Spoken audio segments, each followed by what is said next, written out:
বাংলাদেশের আবহাওয়ায় আবারও তৈরি হচ্ছে নতুন বিপদ সংকেত।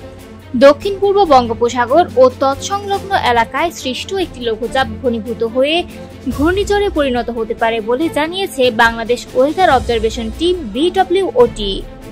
বিডব্লিউওটির সর্বশেষ তথ্যে জানা গেছে, বঙ্গোপসাগরের দক্ষিণ পূর্ব অংশে অবস্থানরত লঘুচাপটি আজই সুস্পষ্ট লঘুচাপে পরিণত হতে পারে।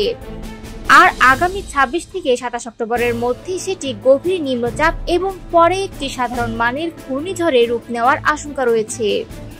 এই নিম্নচাপের প্রভাবে ইতিমধ্যেই দক্ষিণ ও মধ্য বঙ্গোপসাগরের সমুদ্র এলাকা উত্তাল হয়ে উঠেছে। আগামী 2 থেকে 3 দিন পর্যন্ত সমুদ্রের পরিস্থিতি আরও অস্থির থাকবে বলে পূর্বাভাস দিয়েছে সংস্থাটি।